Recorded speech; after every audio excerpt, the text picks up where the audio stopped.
Hi welcome to my YouTube channel. ಮಲೆನಾಡಲ್ಲಿ ಹಾಲಗೆ ಅನ್ನೋದು ತುಂಬ ಅಪರೂಪವಾದ ಮತ್ತು ವಿಶೇಷವಾದಂಥ ಒಂದು ತಿಂಡಿ. ಇದನ್ನು ಹಾಲಹಬ್ಬದಲ್ಲಿ ಮಾತ್ರ ಮಾಡ್ತಾರೆ. ನಮ್ಮ ಮನೆಯಲ್ಲಿ ಈ ಸರಿ ಹಾಲಹಬ್ಬದಲ್ಲಿ ಹೇಗೆ ಹಾಲಗೆ ಮಾಡಿದರು ಅಂತ ನಾನು ಈ ವಿಡಿಯೋದಲ್ಲಿ ಅಪ್ಲೋಡ್ ಮಾಡಿದ್ದೀನಿ. ಮೊದಲು ಅಕ್ಕಿನ ತುಂಬ ಚೆನ್ನಾಗಿ ಬೇಯಿಸ್ಕೋಬೇಕು. ಹಾಗೆ ಅದಕ್ಕೆ ಕಾಯಿ ಬೇಕಾಗುತ್ತೆ, ಸೊ ಕಾಯಿ ತುರ್ಕೋತಾ ಇದ್ದೀವಿ.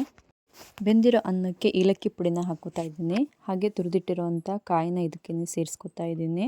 ಹಾಗೆ ಹೆಚ್ಚಿಟ್ಟಿರೋವಂಥ ಕೊಬ್ಬರಿನ ಹಾಕಿ ಚೆನ್ನಾಗಿ ಮಿಕ್ಸ್ ಮಾಡ್ಕೋಬೇಕು. ಈ ಮಿಕ್ಸ್ ಮಾಡಿರೋವಂಥ ಮಿಶ್ರಣ ಮತ್ತೊಂದು ಸ್ವಲ್ಪ ಇದು ಬೆಂಕಿಲಿ ಬೇಯಬೇಕು.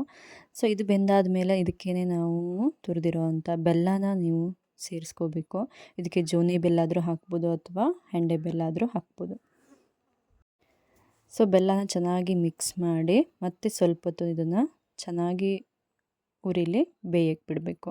ಇದು ಚೆನ್ನಾಗಿ ಬೆಂದ ಮೇಲೆ ಒಂದು ಪ್ಲೇಟಿಗೆ ಎಣ್ಣೆ ಅಥವಾ ತುಪ್ಪನ ಹಚ್ಕೊಂಡು ಅದ್ರ ಮೇಲೆ ಇದು ಬಿಸಿ ಇರುವಾಗಲೇ ಇದನ್ನು ಹಾಕಿ ಚೆನ್ನಾಗಿ ಅದನ್ನು ಫುಲ್ ಪ್ಲೇಟಿಗೆ ಆಗೋ ಥರ ಅದನ್ನು ನೀಟಾಗಿ ಹರಗಬೇಕು.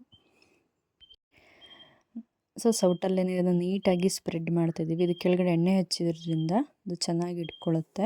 ಸೊ ಸ್ವಲ್ಪ ಹೊತ್ತು ಇದನ್ನು ಹಚ್ಚಿ ಹಾಗೆ ಬಿಡಬೇಕು. ಇದು ಫುಲ್ ತಣ್ಣಗಾದ ಮೇಲೆ ಇದನ್ನು ನೀವು ಚಾಕುದಲ್ಲಿ ಅಥವಾ ಸ್ಪೂನಲ್ಲಿ ಏನಾದರೂ ನೀಟಾಗಿ ಕಟ್ ಮಾಡ್ಕೋಬೇಕು. ನಿಮ್ಗೆ ಯಾವ ಸೈಜಿಗೆ ಬೇಕೋ ಅಷ್ಟು ಸೈಜಲ್ಲಿ ಇದನ್ನ ಚಿಕ್ಕ ಚಿಕ್ಕ ಸ್ವೀಟ್ ಥರ ಕಟ್ ಮಾಡ್ಕೋತಾ ಹೋಗಬೇಕು. ನೋಡಿ ಇದು ಚೆನ್ನಾಗಾಗಿದೆ. ಇದು ಟೇಸ್ಟ್ ಕೂಡ ಚೆನ್ನಾಗಿರುತ್ತೆ. ಮಲೆನಾಡವರಿಗೆ ತುಂಬ ಇಷ್ಟಪಟ್ಟು ತಿಂತಾರೆ. ಇದು ಹೊಸ ವರ್ಷದ ಬೆಳೆ ಬಂದಾಗ ಇದನ್ನು ಮಾಡಿ ನೈವೇದ್ಯಕ್ಕೆ ದೇವರಿಗಿಟ್ಟು ಆಮೇಲೆ ಇದನ್ನು ತಿಂತಾರೆ. ಮಲೆನಾಡಿನ ಹಾಲಗೆ.